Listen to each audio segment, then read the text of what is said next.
আমাকে শোনা যাচ্ছে? হ্যাঁ, শোনা যাচ্ছে। আচ্ছা।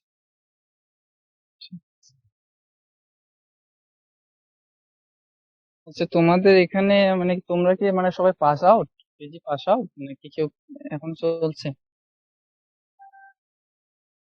কথা বলো আনমিউট করে। পাস আউট, সব পাস আউটই আছে। পিজি হ্যাঁ স্যার, মানে চলছে আমিও না। Pass out. হ্যাঁ, একটু মানে ইন্টারাক্ট না করলে কেমন লাগে না নতুন হ্যাঁ হ্যাঁ নতুন। হ্যাঁ। আচ্ছা, যাই হোক। তো এর আগের দিন ম্যাম তো বললেন যে তোমাদের ডেকার্ট পড়ানো হয়েছিল। তো বলো তো, ডেকার্টের দর্শনে কি কি পাই আমরা? একটু মানে সেখান থেকে আমরা ব্যাক করে সেখান থেকে আসবো লকে। বলো।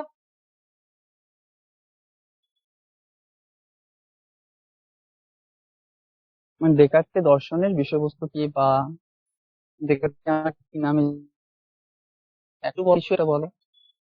হ্যালো স্যার, হ্যাঁ হ্যাঁ, সেগুলো বলো। My name is Saiful Islam, Lebanon of university of বড়বাংলা।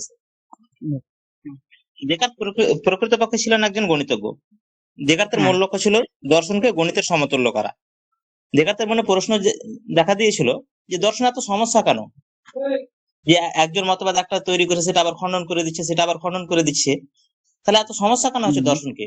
তাহলে ডেকার্তের মূল হুম, লক্ষ্য ছিল যে যাতে দর্শন এমন একটা জ্ঞানের অনুসন্ধান করব যাতে দর্শনের জ্ঞানটা গণিতের সমতুল্য হয়, গণিতের থেকেও উচ্চতর হয়।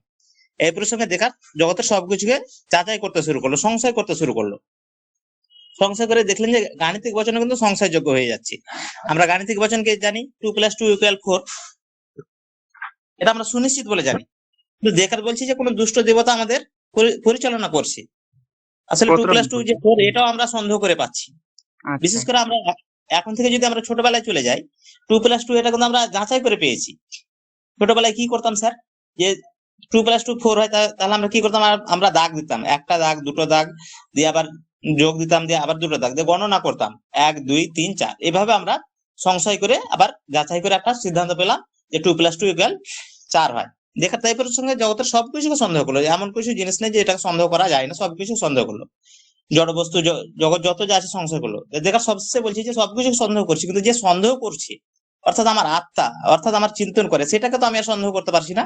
তখন দেখাতে বললো সবকিছুকে সন্দেহ করা গেলেও আমার চিন্তা বা আমার আত্মাকে আর সন্দেহ করা যায় না। এই থেকে দেখা তার মূল সূত্র প্রয়োগ করলো, আমি চিন্তা করি অতএব আমি আছি, I think therefore I am, কজিটো আর্য সাম। একদম একদম। Thank you.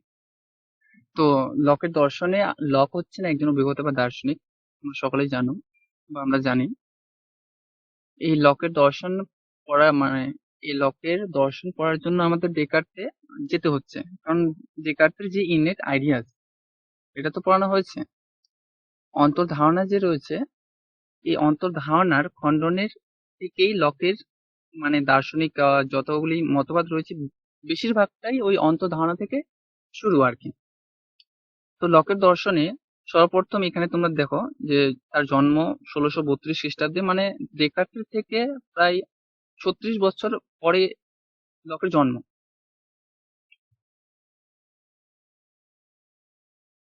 এক সেকেন্ড। হ্যাঁ, স্পিনোজার জন্ম এই বছরেই, দুজনেই যুগান্তকারে মানে একই সময় জন্ম হয়েছিল দুজনেরই। তো লকের দর্শনে আমি পিডিএফ ফলো করে তোমাদের পড়াতে চাই না, তোমরা দেখে নিও। এই জন্মকালটা আছে, জীবনী মূলক পরিচয় যেটা আছে, তোমরা পিডিএফ পেয়ে যাবে। তো আমরা যে লকের দর্শনে শুরু করার আগে আমি বলি লকের একটি বিশেষ গ্রন্থ, যেটির নাম an essay concerning human understanding. কি বললাম? An essay concerning human understanding. এই গ্রন্থটি সম্বন্ধে তোমরা জানো সৈফুল? স্যার জানি। হ্যাঁ। তো এই গ্রন্থটি রচনা করার পর মানে এই গ্রন্থে কি কি বিষয়ে আলোচনা হয়েছে সেটা আমরা জানবো। দেখো, এই গ্রন্থটি 4 ভাগে বা 4টি খণ্ডে বিভক্ত। 4টি খণ্ডের মধ্যে প্রথম খণ্ডেই লক ডেকার্টের বা বলতে পারো যে অন্তর্ধারণা যারাই সমর্থন করেছেন আর কি, অন্তর্ধারণা সমর্থন করেছেন, আমরা প্লেটো, লাইবনিজ, ডেকার্ট তিনজনের নাম পেয়ে থাকি। তো অন্তর্ধারণার বিরুদ্ধে মতবাদ দিয়েছেন বা বলতে পারো অন্তর্ধারণার সমালোচনা করেছেন।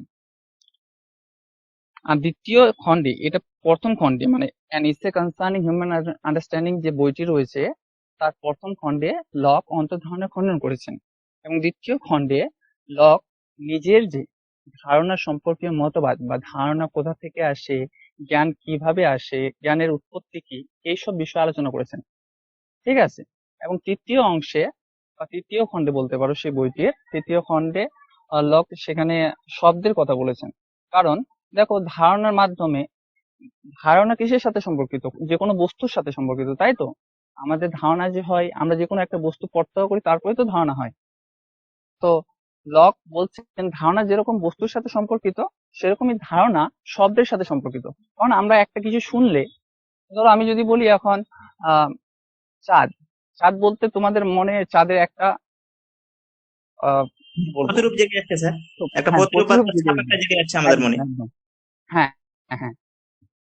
তো যখনই আমরা ধারণার কথা বলি, ধারণা বস্তুর সাথে সম্পর্কিত এবং সেই ধারণা আবার শব্দের সাথে সম্পর্কিত। কিন্তু তৃতীয় খণ্ডে মানে an essay concerning human understanding যে বইটি রয়েছে তার তৃতীয় খণ্ডের কথা বলছি, সেখানে শব্দের কথা উল্লেখ করেছেন লক। এবং চতুর্থ খণ্ডে লক জ্ঞানের প্রকৃতি এবং তার লিমিটেশন, বলতে পারো nature of knowledge and the limitation of নলেজের কথা বলেছেন। মানে জ্ঞানের প্রকৃতি কি এবং জ্ঞানের সীমাবদ্ধতা কতটুকু, মানে কোনটা জ্ঞান কোনটা জ্ঞান নয়, এসব বিষয়ে আলোচনা করেছেন। একটু ক্লিয়ার হলো তোমাদের কাছে?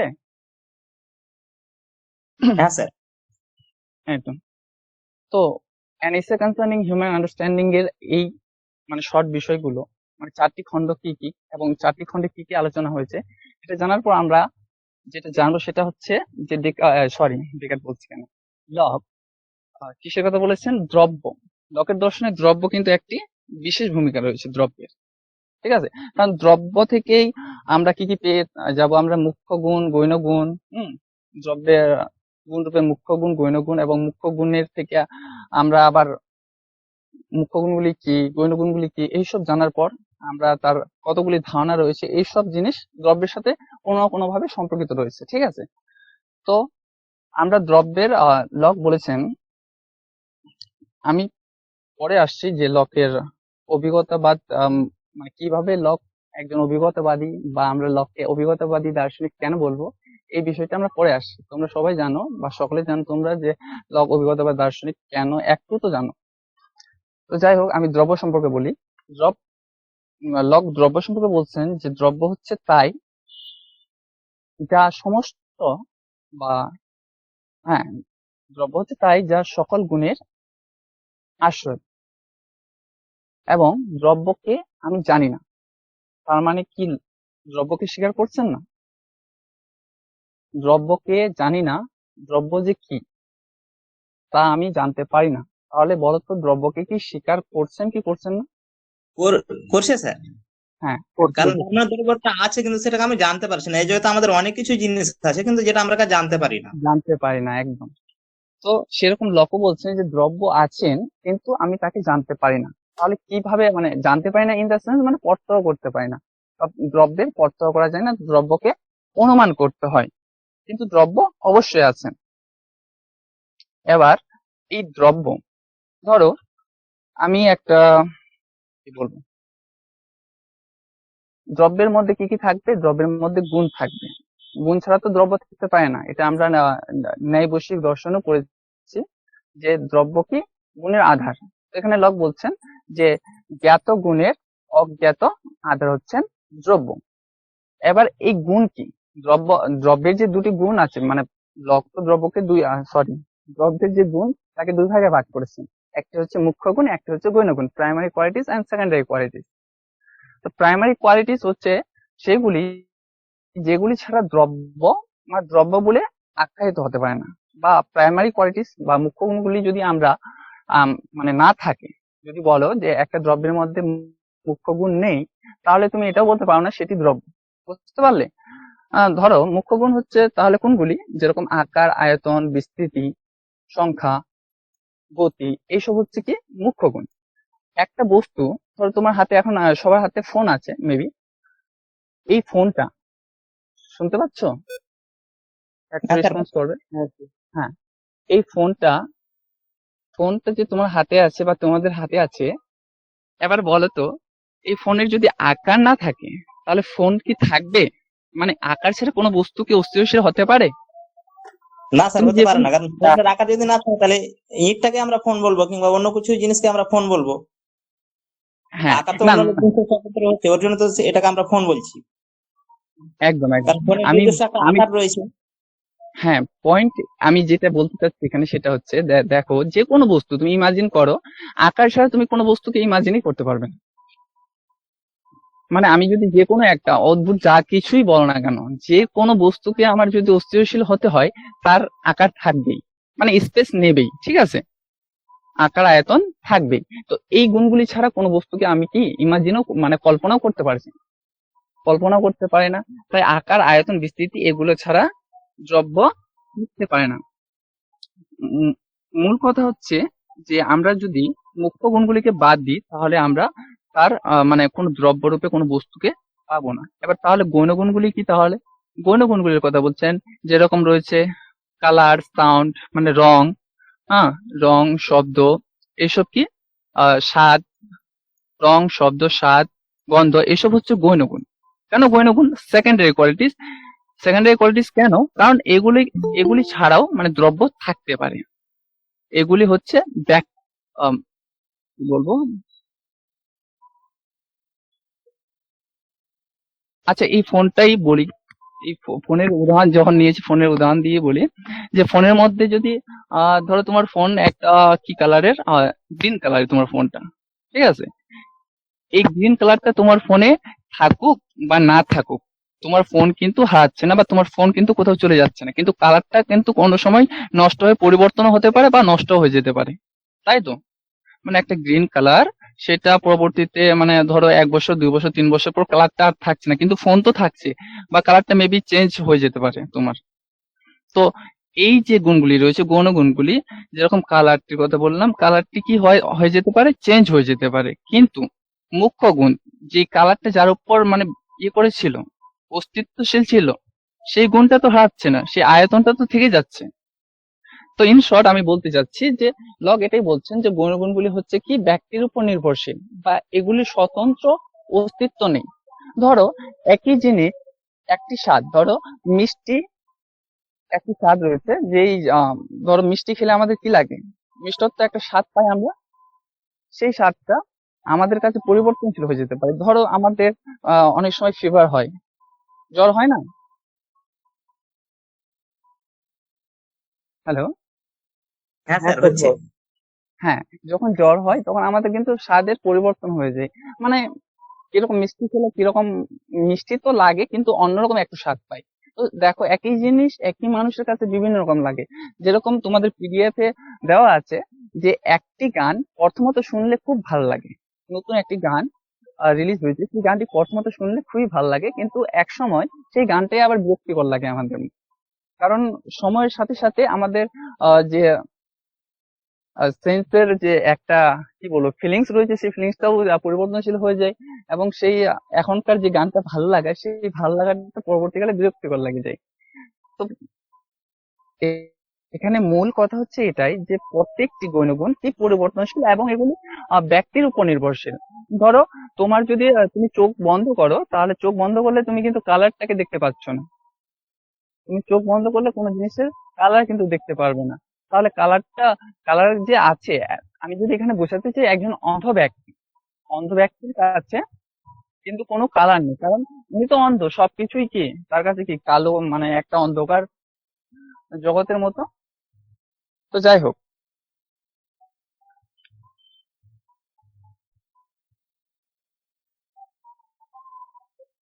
এখন কি কেউ জয়েন করলো নাকি? হ্যাঁ, জয়েন করলাম। আচ্ছা, ঠিক আছে। আমি কিন্তু পিডিএফ দেখে পড়াচ্ছি না, আমি অফ করে দিয়েছি screen।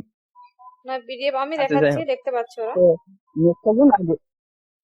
আচ্ছা আচ্ছা, ঠিক আছে। ও রিলেটেড টপিক গুলো বার করে সামনে দিচ্ছে। হুম, হুম, ঠিক ঠিক আছে। আছে। তো মুখ্য গুণ আর গৌণ গুণ নিয়ে আমরা আলোচনা করছিলাম।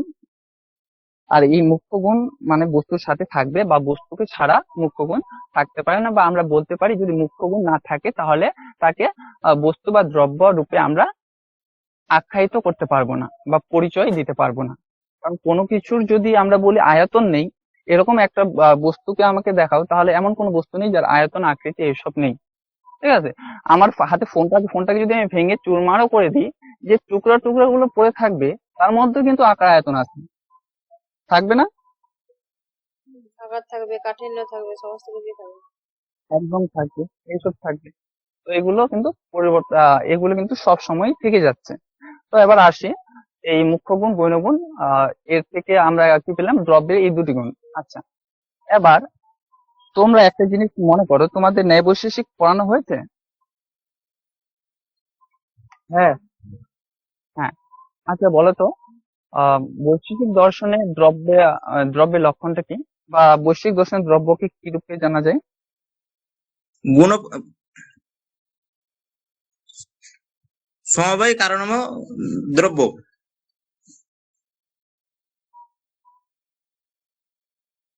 আচ্ছা, তুমি বললে কি, ক্রিয়াপদ গুণপদ সমবায় কারণম দ্রব্য, এটা বললে? এটা চাইছিলাম, হ্যাঁ এটাই বলতে চাইছিলাম। আচ্ছা, আচ্ছা। আমি বলতে চাচ্ছি, হ্যাঁ আমি বৈশিষ্ট্য সূত্র বলা হয়েছিল। হ্যাঁ, হ্যাঁ, হ্যাঁ, একদম। তো আমি যেটা বলতে চাচ্ছি এখানে তোমাদের, সেটা হচ্ছে বৈশ্বিক দর্শনে কিন্তু দেখো দ্রব্যকে স্বীকার করা হচ্ছে, এবং দ্রব্যকে এটাও বলা হচ্ছে যে দ্রব্যের জ্ঞান প্রত্যক্ষলব্ধ। আর এখানেই বৈশ্বিক দর্শনের সাথে লকের দর্শনের পার্থক্য। লক বলছেন যে দ্রব্য আছেন, দ্রব্য আছেন, কিন্তু দ্রব্যকে আমরা সরাসরি জানতে পারি না, কিন্তু দ্রব্য যে আছেন এটা তো সত্য। তাহলে কিভাবে জানি? তাকে অনুমান করে নিতে হয় যে এতগুলো যে গুণ রয়েছে। যেরকম দেখো, একটি কালার, সাদা কালারটা তো আর কোনো কিছুর উপর এমনি থাকতে পারে না, বা কালার তো এমনি থাকতে পারে না, বা হার্ডনেস তো এমনি থাকতে পারে না, কোনো কিছুর উপরে থাকবে, তাই তো? তো এইসব যে কোয়ালিটিস গুলি রয়েছে, প্রাইমারি এন্ড সেকেন্ডারি কোয়ালিটিস, এগুলি মিলিত হয়ে বা সমন্বিত হয়ে কোথাও তো একটা থাকে, তাই না? এইসব থাকার বা এইসব যেখানে থাকে, সেই আশ্রিত বস্তুটি হচ্ছে দ্রব্য, রাইট? মানে কিভাবে বলবো, ধরো আমরা এমনিতে কোনো বস্তু আমরা এমনি বলতে পারি যে এই জিনিসটার মধ্যে সুইটনেস রয়েছে, বা এমনি কিভাবে ইমাজিন করতে পারি? আমরা পারি না তো। যদি আমরা বলি যে সুগারের মধ্যে কি রয়েছে, সুইটনেস রয়েছে, হোয়াইটনেস রয়েছে, হার্ডনেস রয়েছে, মানে দেখো, চিনি যে একটি দ্রব্য, চিনির মধ্যে আমরা কি কি পাই? আমরা মিষ্টত্ব পাই, আমরা তার মধ্যে একটা কি সাদা গুণ সেতুত্ব পাই, পাই।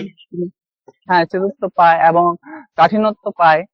হ্যাঁ, কিন্তু এগুলি কি তুমি মানে এক একটা করে আলাদা আলাদা কোথাও পাবে? না স্যার, কোথাও পাবো না। আমি যদি হ্যাঁ, বাস্তব পাবে উদাহরণ না। দিই স্যার, যে দোকানে গিয়ে বললাম লাল দাও কিংবা সবুজ দাও, তাহলে সেটা তো আমাকে দিবে না, কারণ দ্রব্যটার নাম দ্বিগুণ বলতে হবে, একদম, লাল জামা চাই কিংবা সবুজ জামা চাই।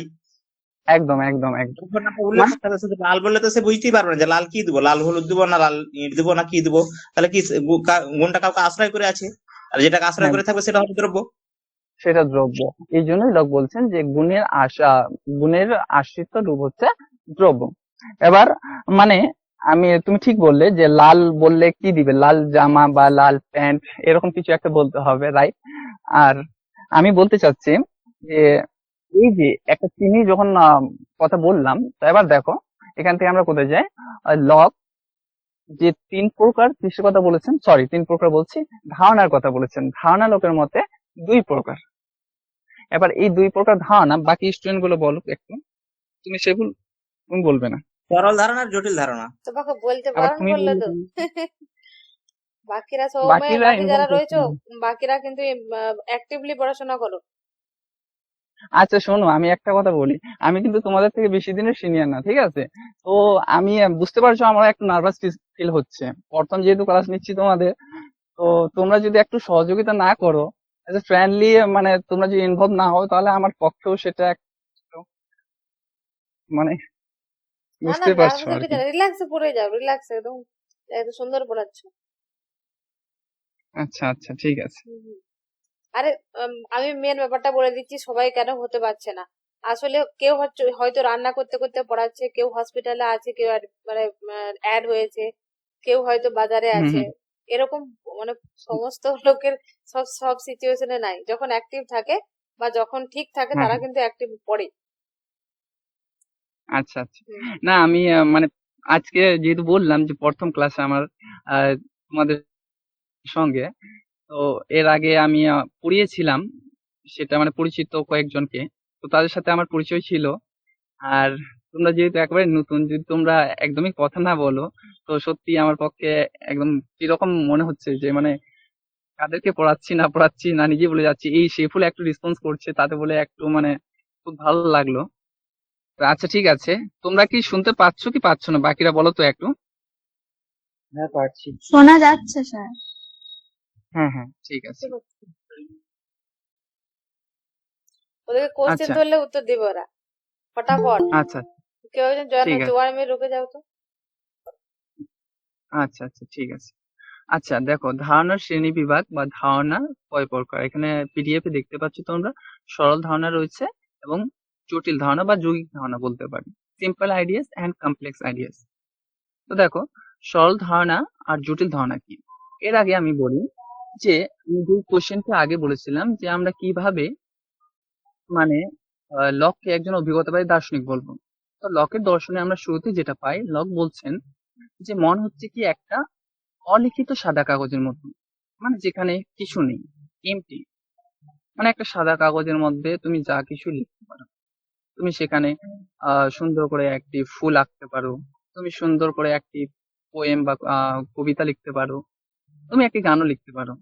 তোমার ইচ্ছা, তুমি মনটাকে যে হিসাবে মানে পরিচালনা করবে সেই হিসাবেই চলবে। তো এর থেকে কি বোঝা যায়, মন যে একটা অলিখিত সাদা কাগজের মতো বা ট্যাবুলা রাসা, তোমরা নামটি সবাই শুনেছো বা এতদিন পরীক্ষা দিয়েছো হয়তো কোথাও, তো ট্যাবুলা রাসা কথাটি তোমাদের কাছে জানা। এই ট্যাবুলা রাসা বা অলিখিত সাদা কাগজ থেকে লোক এটাই বোঝাতে চেয়েছেন যে আমাদের মনে আগে থেকে কোনো ধারণা থাকতে পারে না, বা আমাদের মনে কোনো রকম অন্তর্ধারণা থাকতে পারে না। এই অন্তর্ধারণা যেটা ডেকার্ট বলেছেন, প্লেটো বলেছেন এবং লাইবনিজও বলেছেন। আচ্ছা তোমরা বলো তো যে লাইবনিজ কি বলেছেন অন্তর্ধারণা সম্পর্কে, যে সব ধারণাই কি অন্তর, নাকি কোনো কোনো ধারণা অন্তর, লাইবনিজ নাকি বলেছে বলো। সকল ধারণা হয় সহজাত, ডেকার্ট বলেছে কোনো ধারণা হয় সহজাত, আর লক বলছে কোনো ধারণা নয় সহজাত। আর ডেকার্ট বলেছেন কোনো কোনো ধারণা হয় সহজাত। আচ্ছা, ভেরি গুড। তো হ্যাঁ, তো লাইবনিজ, ডেকার্ট আর প্লেটো কিন্তু সহজাত ধারণাকে স্বীকার করেছেন। ঠিক আছে, এটাতে আমি স্যার, পরে আমরা আসবো যখন সাধারণত বুদ্ধিবাদী দার্শনিকরাই এই সহজাত ধারণার অস্তিত্ব স্বীকার করেছি।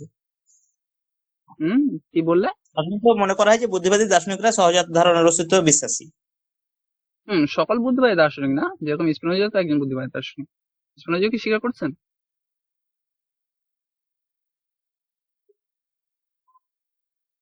সহজাতের ব্যাখ্যা তিনি দেয়নি, কিন্তু তিনি সকমূলক এটা বলেছে। ঈশ্বরের ব্যাখ্যাতে আবার সহজাত চলে আসছে, ঈশ্বরের ব্যাখ্যাতে সহজাত চলে আসছে। আচ্ছা বা যাই হোক, ঈশ্বরের ধারণা তো সহজাতের উপরে থাকছে আমাদের মনে, না না, এটা তো আমাদের সকল, অভিজ্ঞতার মধ্যে নয়। না না, দেখো এইভাবে ঠিক বলেনি। দেখো দেখো সকল যে মানে ঈশ্বরকে স্বীকার করলেই যে সহজাত একটা ধারণা হবে এমনটা নয়। ঠিক আছে, সহজাত ধারণা বা কি বলবো, সহজাত ধারণা বলতে যে শুধু ঈশ্বরের ধারণাকেই বোঝানো হয় এমনটা না। তো যাই হোক, এটা আমরা পরবর্তী আলোচনা করব। তো সহজাত ধারণা যারা সমর্থন করেছেন আর কি, তারা বলেন যে আগে থেকে আমাদের মনে এমন কিছু ধারণা রয়েছে, যেরকম ঈশ্বরের ধারণা, আম, আহ, কি বলবো, পূর্ণতা ধারণা, অসীমতা, যেটাকে আমরা কি বলবো, ইনফাইনাইটি, এইসবের ধারণা, ইটার্নিটির ধারণা মানে নিত্যতা, এইসবের ধারণা আমাদের মনে আগে থেকে থাকে। ফর এক্সাম্পল ডেকার্ট এটা বিশেষভাবে বলেছেন। ঠিক আছে, ডেকার্ট বলছেন যে আমাদের মনে কিছু ধারণা রয়েছে যেগুলো আগে থেকে থাকে এবং জন্মের পূর্বে এগুলা আমাদের মনে থাকে। আর এখানে ডেকার্ট যে সহজাত ধারণা বা লাইবনিজ যেভাবে সহজাত ধারণাকে স্বীকার করেছেন, সেটা হচ্ছে একটা স্বাভাবিক প্রবণতা। মনে রাখবে, স্বাভাবিক প্রবণতা অর্থে তারা সহজাত ধারণাকে স্বীকার করেছেন। কিন্তু লক কি করছেন, লক বলছেন, যখনই বলছেন যে মাইন্ড ইজ আ টেবুলা রাজা, তো মন হচ্ছে একটি কি অলিখিত সাদা কাগজের মতো, তখনই কিন্তু এইসবের কি করছেন, সবকিছু সমালোচনা করছেন। এক কথায় মানে অন্তর্ধারণাকে একদমই বা সহজাত ধারণাকে একদমই স্বীকার করছেন না। যেহেতু মনের মধ্যে কিছুই নেই আগে থেকেই, তো কোন রকম ধারণা থাকার কোনো ব্যাখ্যাই নেই।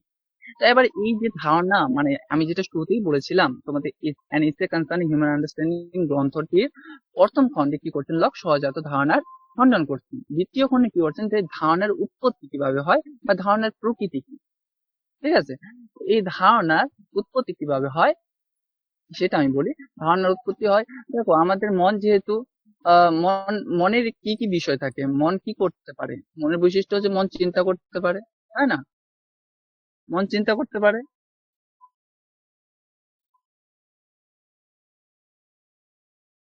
M I right? হ্যাঁ স্যার পারে। হ্যাঁ। তো যখন মন চিন্তা করে, দেখো মনের তো একটা কোনো একটা বিষয়, ধারণার তো একটা বিষয়বস্তু থাকা দরকার, তাই না? তো ধারণার বিষয়বস্তু কি? ধারণার বিষয়বস্তু হচ্ছে চিন্তা করা। মানে আমরা দেখো মন যখন চিন্তা,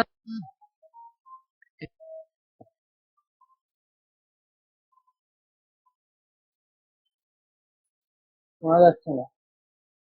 হ্যাঁ হ্যাঁ, আমি অফ করেছিলাম। যাই হোক, এখন শোনা যাচ্ছে? হ্যাঁ ঠিক আছে। হ্যাঁ, বলছি। দেখো, ধারণা কিভাবে উৎপত্তি হয়? ধারণা উৎপত্তি হয় যে আহ মন কি করে? মন চিন্তা করে। চিন্তা যে করে, এই চিন্তার বিষয়বস্তু কি? আচ্ছা ম্যাম, আমি কি এখানে একটু মিস্টেক করছি? আমার একটু এই জায়গাটাই একটু ই করলে ভালো হতো। কিসে? আমি একদম শুনিনি, বলো দুবারা। আমি বলছি যে আচ্ছা, আমি মানে ধারণার ব্যাপারটা এই এখানটা আমি একটু বলে দিই, তুমি শুনে নাও, আমি শুনিনি তোমারটা। দেখো, ধারণা হচ্ছে দুটো, লকের মধ্যে ধারণা আচ্ছা হচ্ছে আচ্ছা। দুই প্রকার, একটা হচ্ছে সিম্পল আইডিয়া আর একটা হলো জটিল আইডিয়া। এর কতগুলো বিষয় বৈশিষ্ট্য আমাদের মনে রাখতে হবে। যেমন সিম্পল আইডিয়ার সময় মনের অবস্থাটা কেমন থাকে এবং জটিল আইডিয়ার সময় মনের অবস্থাটা কেমন থাকে। যখন সিম্পল আইডিয়া মানে মন হচ্ছে নিষ্ক্রিয় থাকে, সেই সময় মন হচ্ছে আনডিভাইডেড থাকে, মন হচ্ছে একদম সরল থাকে, যেটা হচ্ছে জেনারেল, মানে যেটা ভাঙা যায় না অ্যাকচুয়ালি, যেটা ম্যাম, যখন। হ্যাঁ হ্যাঁ, বলি, বলো। হ্যাঁ মানে আমি এই জায়গাটা আমি বলিনি, আমি বলছিলাম যে ওই ধারণার উৎপত্তিটা কিভাবে হয়, মানে ধারণার এটা আমি আসবো পরে। হ্যাঁ। ধারণার উৎপত্তি হয় বলতে আমি বুঝতে পারছি না অ্যাকচুয়ালি প্রশ্নটা কি বলতে চাইছো। আম, মানে একটু আমি কনফিউশনে আছে যে ধারণার, আচ্ছা ঠিক আছে, আমি এটা পরে ইনক্লুড করে দিচ্ছি। হুম তো হুম। যাই হোক, ঠিক আছে ম্যাম। তো ধারণা আমরা যে পেয়ে থাকি, ধারণা এটুকু জেনে রাখুন যে ধারণা হচ্ছে চিন্তার সাথে সম্পর্কিত, ঠিক আছে? চিন্তার মাধ্যমেই ধারণার উৎপত্তি। এবার দেখো, ধারণা দুই প্রকার, যেটা ম্যাম তোমাদের বললো ফার্স্ট এসে। একটা হচ্ছে সরল ধারণা, একটা হচ্ছে যৌগিক ধারণা। তো সরল ধারণাকে আমরা মৌলিক ধারণা বলতে পারি, তাই তো? মৌলিক ধারণা বা সিম্পল আইডিয়াস। এবার সিম্পল আইডিয়াস কি? সিম্পল আইডিয়াস বা যাকে আমরা সরল ধারণা বলি, সেগুলি কি? জটিল জটিল ধারণাতে আমরা পরে আসছি। সরল ধারণা হচ্ছে প্রত্যেকটা জিনিসের, দেখো একটু আগে আমি বললাম যে চিনির মধ্যে কি আছে, সুইটনেস আছে। সুগারের মধ্যে কি কি থাকে? সুইটনেস থাকে, হোয়াইটনেস থাকে, হার্ডনেস থাকে, থাকে তো? প্রত্যেকটি আলাদা আলাদা মানে আমরা, তোমরা এটা বলো ধারণা হিসেবে এখানে গুণগুলিকে ভাবো। এক একটি গুণ তো, আমাদের সাদা যে চিনির রং যে সাদা, বা তার মধ্যে যে কাঠিন্য রয়েছে, এই সব তো একটা গুণ, তাই না? একদম। হ্যাঁ। তো এই গুণগুলি আমরা কি করি, আহ, চিনির যে গুণ, সাদা রংটা যে আমাদের মনে আসে, ঠিক আছে? মন তাকে কি করে, সংবেদনের মাধ্যমে যে থাকি একটা সাদা রংকে, সেটা কি একটা সরল ধারণা। বুঝতে পারছো বা বুঝাতে পারছি? তোমার সেন্টেন্স বা তোমার বলাটা কমপ্লিট করো, তারপরে ওরা রিপ্লাই দিবে। পুরোটা কমপ্লিট করো, যেটা বলতে চাইছো। তোমার আওয়াজ হয়তো কেটে কেটে আসছে, নেটওয়ার্কের সমস্যা হচ্ছে নাকি দেখো। আর তুমি, তোমার নলেজ ভালো আছে, তুমি এখানে মানে এরকম থতমত খাওয়ার কিছু নাই। ও নর্মাল, একদম রিল্যাক্সে পড়িয়ে যাও।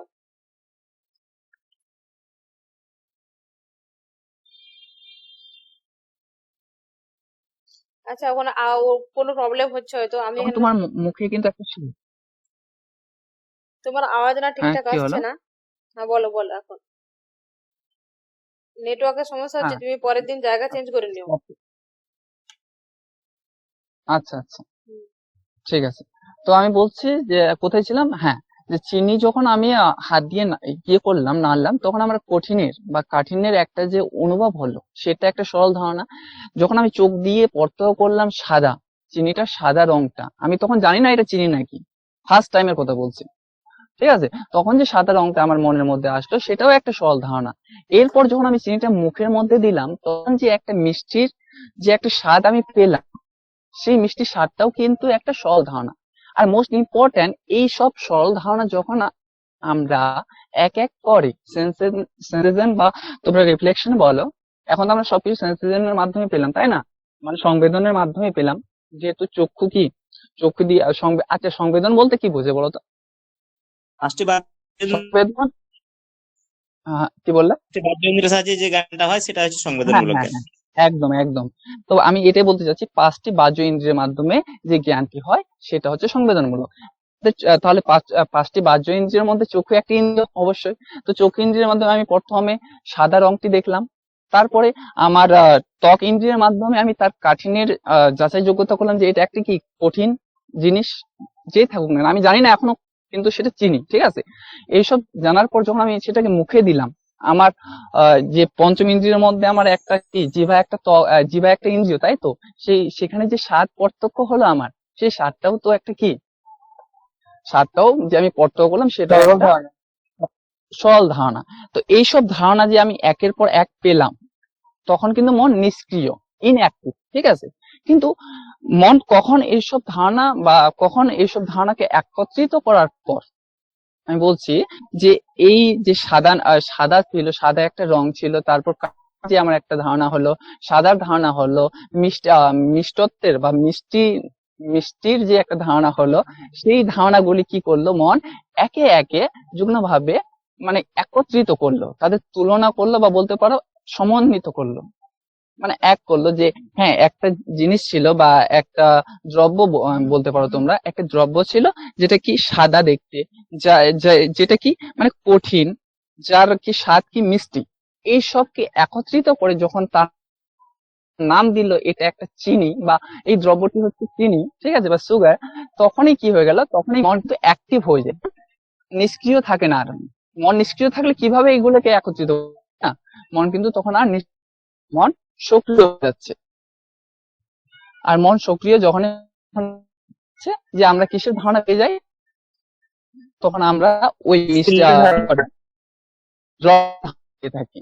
তো এই দেখো, প্রত্যেকটা জিনিস, প্রত্যেকটা সরল ধারণাকে এক করার পর আমরা যখন একটি জটিল ধারণাতে তোমরা কি দেখবে, জটিল ধারণাতে মানে একের বেশি ধারণা থাকবে। জটিল মানে কি, একের বেশি ধারণা, সেখানে দুটি মৌলিক হতে পারে,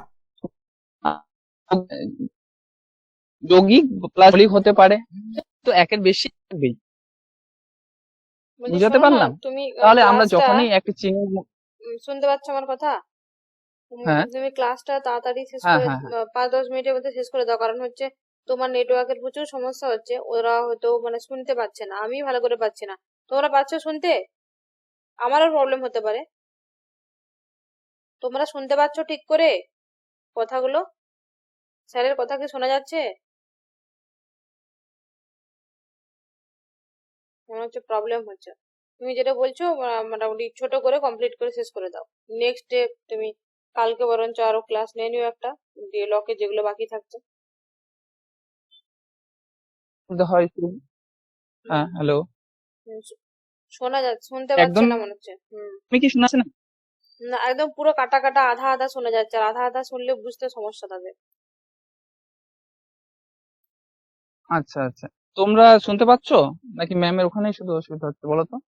তোমাদের শোনা যাচ্ছে সবার কাছে? হ্যাঁ, একটু রেসপন্স করো। হ্যাঁ, আমার হ্যাঁ কাছে ম্যাম, না বললো গেলেও কোনো ওটা শোনা সমস্যা না। যাচ্ছে। হ্যাঁ ঠিক আছে, তাহলে তুমি কন্টিনিউ করো। হ্যাঁ, হ্যাঁ, তো আমি বলছি, দেখো সরল ধারণা, এবার দেখো প্রকারের সরল ধারণা, কত প্রকারের সরল ধারণা থাকতে পারে। আচ্ছা, ঠিক আছে নবীন রাজি, থ্যাংক ইউ। দেখো, এখানে 4 প্রকারের সরল ধারণা আমরা পেয়ে থাকি। এক ইন্দ্রিয়জ, এক ইন্দ্রিয়জ মানে এক ইন্দ্রিয়ের মাধ্যমে লাভ করা যায় যেগুলাকে, উদাহরণস্বরূপ রং, গন্ধ, স্বাদ। দেখো, রং আমরা চক্ষু ইন্দ্রিয়ের মাধ্যমে শুধুমাত্র পেয়ে থাকি, চক্ষু ছাড়া আমরা অন্য ইন্দ্রিয়ের মাধ্যমে আমরা পেতে পারি না। এবার গন্ধ নাসিকা ইন্দ্রিয়, স্বাদ আমাদের জিহ্বা ইন্দ্রিয়ের মাধ্যমে পেয়ে থাকি, সেই কারণে এগুলো এক ইন্দ্রিয় লব্ধ বা ওয়ান সেন্স অর্গান এর দ্বারা আমরা এগুলো লাভ করতে পারি। শুধু অন্তর, এখানে কি বলা হয়েছে 2 নাম্বার, দেখো পিডিএফ এর মধ্যে দেখো তোমরা সরল ধারণার যে প্রকারগুলি রয়েছে, একাধিক ইন্দ্রিয়জ, যেরকম বিস্তৃতি, গতি, আকৃতি। হ্যাঁ এবার দেখো, আকৃতি, কোনো একটা জিনিসের এক্সটেনশন যে থাকে, ধরো সেটা কি আমরা কি, সেটা আমরা টাচ ইন্দ্রিয়ের মাধ্যমে পেয়ে থাকি এবং চক্ষু ইন্দ্রিয়ের মাধ্যমে পেয়ে থাকি। ত্বক ইন্দ্রিয় এবং চক্ষু ইন্দ্রিয়। শুধু অন্তর্দর্শনমূলক ধারণা, যেহেতু ম্যাম শর্টে বলতে বলছে, তোমরা এগুলো পড়ে নিও, এগুলো তোমাদের বোঝানোর কিছু নেই। সংবেদন ও অন্তর্দর্শনের সমন্বয়। দেখো, এমন কিছু ধারণা আছে যেটা আমরা সংবেদন এবং অন্তর্দর্শন দুইয়ের মাধ্যমে পেয়ে থাকি, যেরকম সুখ, দুঃখ, শক্তি, অস্তিত্ব। তাই এবার জটিল ধারণা কি? জটিল ধারণা আমি আগেই বলে দিয়েছি তোমাদের। যখনই মন কি করে, এইসব এক একটা সরল ধারণাকে একত্রিত করে। যখন মন এগুলি, দেখো, প্রথমে সাদা রং, তারপর তার কাঠিন্যের অনুভবতা এবং মিষ্টির যে এক স্বাদ, এইসব যখন মন নিষ্ক্রিয়ভাবে কি করলো, গ্রহণ করার পর একত্রিত করে যখন একটা জিনিস ভাবলো যে এটা একটা দ্রব্য, যার নাম ধরো চিনি বা যে কিছুই দিল, সেটা কি হয়ে গেল, একটা জটিল ধারণা। দেখো, জটিল ধারণার মধ্যে এমন কিছু নেই যেটা তোমাদের ভাবতে হবে। এবার দেখো, আচ্ছা, সরল ধারণা জটিল ধারণা হয়ে গেল। আহ এরপর আমরা কি পড়ছিলাম, যে মুখ্য গুণ ও গৌণ গুণ। তাই তো, মুখ্য গুণ ও গৌণ গুণের মধ্যে গৌণ গুণগুলি বস্তুর আসল গুণ নয়, বাবা, এগুলি বস্তুর মধ্যে আহ থাকতে পারে আবার নাও থাকতে পারে। ফর এক্সাম্পল, মানে এগুলো বস্তুগত নয়, বস্তুর মধ্যে এগুলো, এক কথায় এগুলির আসল কি, আসলে এগুলির কোনো অস্তিত্ব নেই, এগুলি আমাদের উপর নির্ভরশীল। কিন্তু মুখ্য গুণগুলির কথা আমি কি বললাম, মুখ্য গুণগুলি ছাড়া কোনো একটা বস্তু বা দ্রব্য রূপে বা বস্তু রূপে আখ্যায়িত হতে পারে না, বা চিহ্নিত হতে পারে না। যাই হোক, তো এরপর কি আমরা শেষ করি এখানে কিছু কোশ্চেন করার পর? তোমাদের কিছু ডাউট আছে এই অবধি? স্যার, যদি এরকম প্রশ্ন দেয় যে পরীক্ষায় জটিল হ্যাঁ, ধারণা গ্রহণের সময় মন থাকে সক্রিয়, নিষ্ক্রিয়, অল্প সক্রিয় নাকি কোনোটিই নয়, তাহলে কোনটা করব? আবার বলো কোশ্চেনটা। জটিল ধারণা গ্রহণের সময় মন থাকে সক্রিয়, নিষ্ক্রিয়, অল্প সক্রিয় নাকি কোনোটি নয়, তাহলে কোনটা করব? অবশ্যই সক্রিয়। সক্রিয় হবে। দেখো, জটিল ধারণা যখনই গঠন করে তখনই তো মন অ্যাক্টিভ হয়ে যায়, তাই না? মন হ্যাঁ, active কিন্তু হবে। স্যার এমএসসি পরীক্ষা দেওয়ার সময় একটা বইতে পেয়েছিলাম যে ওটা অল্প সক্রিয় ছিল, অ্যান্সারে দিয়েছিল, সক্রিয় দেয়নি, তো ওটা হুম, নিয়ে হুম। ডাউট ছিল। হ্যাঁ, আনসার হ্যাঁ। ভুল দেয় তো অনেক দেখো, সময়, যে অনেক সক্রিয় হবে। অনেক সময় ভুল দেয় অ্যান্সার, ঠিক আছে, কিন্তু দেখো, অল্প সক্রিয় কথার মানে কি? কোনো কিছু জিনিসকে আবার অল্প সক্রিয় হয় নাকি? সক্রিয় থাকলে একবারে সক্রিয় হবে, না হলে হবে না। অল্প হলেও তো সক্রিয়। বুঝতে পারছো? যাই হোক, অল্প হলেও সেটা হ্যাঁ, সক্রিয়, অতএব সক্রিয় বলাটাই বেস্ট হবে। বেস্ট হবে। দেখো, তুমি যদি বলো আমি চিন্তা করছি, এবার তুমি বলবে যে আমি একটু চিন্তা করছি না বেশি চিন্তা করছি। চিন্তা করা মানেই চিন্তা করা, সে তুমি একটু করো, বেশি করো, মাঝারি করো। তো এখানে যখনই আমরা জটিল ধারণা গঠন করবো তখনই মন কিন্তু সক্রিয় হয়ে যায়। আচ্ছা, মন সক্রিয় না থাকলে কিভাবে একটা ধারণার সাথে আর একটা যোগ গঠাতে পারে? পারে না তো, ইনঅ্যাক্টিভলি কোনো কিছু পারে না। আচ্ছা, আমরা যখনই দেখো, প্রথমে আমি বললাম নিষ্ক্রিয় ভাবে আমাদের মন প্রত্যেকটি সিম্পল ধারণা বা সরল ধারণাকে কি করে গ্রহণ করে, এগুলোকে একত্রিত তুলনা, এইসবের মাধ্যমে মন কি করে, জটিল ধারণা গঠন করে। আর এখানে একটা কথা মনে রাখবে, সেটা হচ্ছে পরীক্ষা আসতে পারে যে,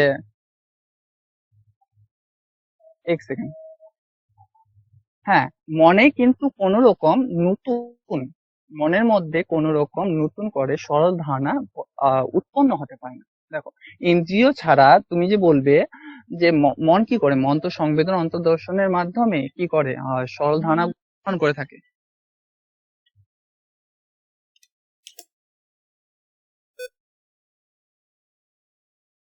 শুনতে পারলে? আমি বললাম যে মন সক্রিয়, এখানে লাগছে sorry, যে মনের সাহায্যে তো মন তো বেশি হবে। হ্যাঁ, জ্ঞানটা হয় আর ইয়ের সাহায্যে, সংবেদনের সাহায্যে জ্ঞানটা হচ্ছে, মন তো অন্তর্দর্শন কে করবে, সমর্থন করবে।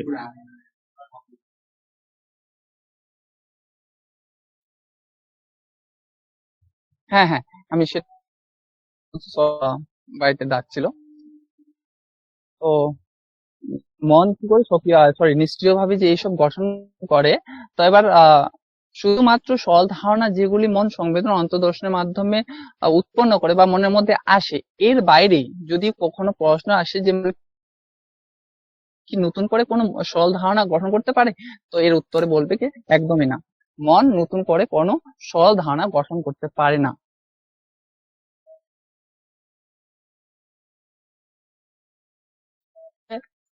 তো বড় মেয়েরা মানে জটিল ধারণাকে যখন উৎপন্ন করতে পারে এটা ভাবতে পারো, কিন্তু মন সরল ধারণাকে উৎপন্ন করতে পারে না।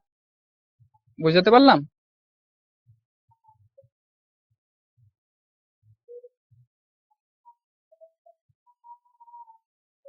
হ্যালো, হ্যাঁ স্যার। ঠিক আছে। এখানে যে কোশ্চেন আছে কোশ্চেন গুলো উত্তর দাও, স্যার তো পড়ালেন, এখন তোমরা উত্তর দাও।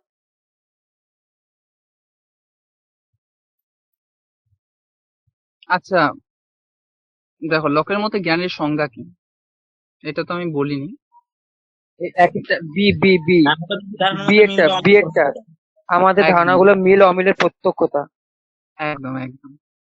আচ্ছা, লকের মতে জ্ঞানের একটি শ্রেণী নয় কোনটি? সম্বন্ধ, বাস্তব অস্তিত্ব, সহাবস্থান, যুক্তি বিশ্লেষণ।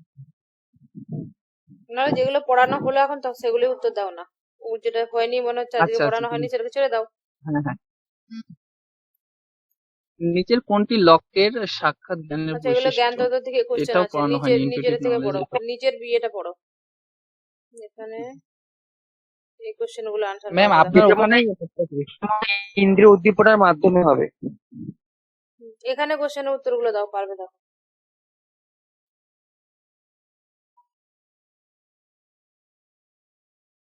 আচ্ছা, হ্যাঁ এটা বলো তো, 2 নাম্বারটা বলো আগে। সি সি নিচের এটা সি সি এক একটা সি হবে, মন সক্রিয়ভাবে তৈরি করে। এটা এক একটা সি হবে। আচ্ছা আচ্ছা, কেন সি বাকিরা হবে বলো? বাকিরাও আনসার দাও। কারণ মন তো নিষ্ক্রিয় থাকে না কোনো সময়, মন তো সক্রিয় বলছে, তাহলে জটিল ধারণা হবে এটা। ধারণার বলেছে না বৈশিষ্ট্য না না সক্রিয় জটিল কি হবে? বলেছে। না না না, সক্রিয় জটিল হবে। এই জন্য মিস্টেক করছে, এখানে কিন্তু সি হবে। এই জন্য বলতে ওখানে সি দেখো চেক করে বলো।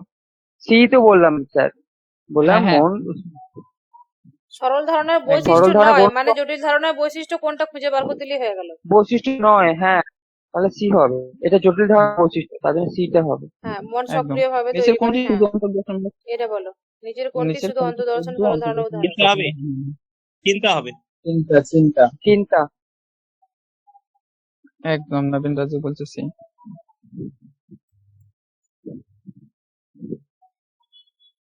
আচ্ছা, কোনটি জটিল ধারণার প্রকার নয় বলো? জটিল রং, ধারণা আমি বলে দিই, জটিল রং, ধারণা 3 প্রকার। রং। হ্যাঁ, রং কি একটা? সরল ধারণা। হুম। কি গুণ, গুণের দিক কি দিয়ে রং গুণ কি হবে? গুণ? গুণ। একদম। আচ্ছা বলো, তারপরে কোশ্চেনটা অ্যান্সার করো। ত্রিভুজ। আচ্ছা,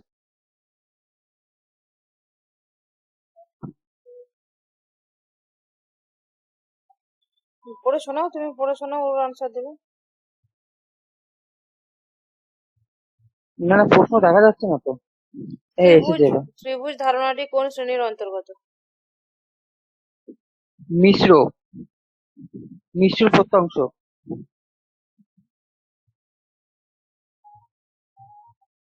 এটা পড়া হয়নি, ছড়াও, পড়াবে আগে পরে আনসার দেবে।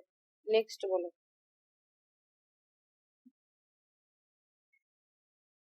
সাবস্টেন্স। আচ্ছা এটা, আচ্ছা লক, লক কি করছেন? সি। লক আচ্ছা 3 এটা সি প্রকার হবে। দ্রব্যের কথা বলেছেন। জনি জনি, হ্যাঁ লক কি বললে? লক কত ধরনের দ্রব্যের কথা বলেছেন বলো তো? লক প্রথম দ্রব্য স্বীকার করেছে, চিন্তাশীলে পড়ছে ঈশ্বর আর আত্মা, ও অচিন্তাশীলে জড়।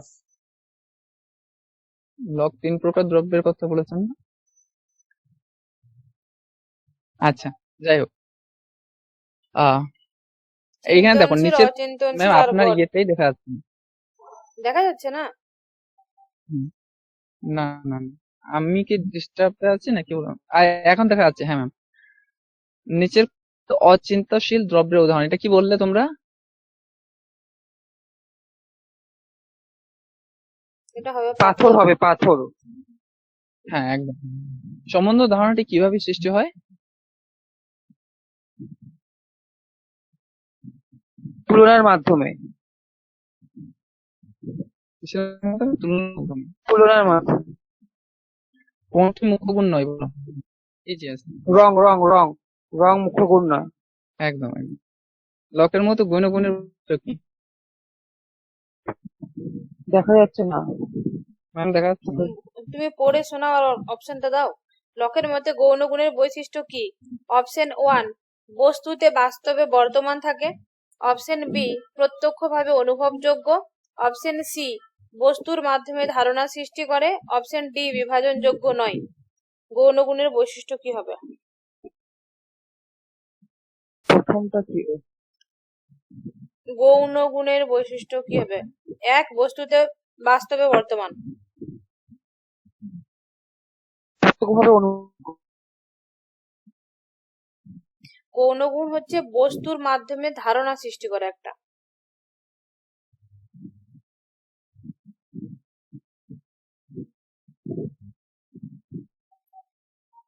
নেক্সট কোশ্চেন বলো, তৃতীয় গুণ কিসে প্রভাব ফেলে?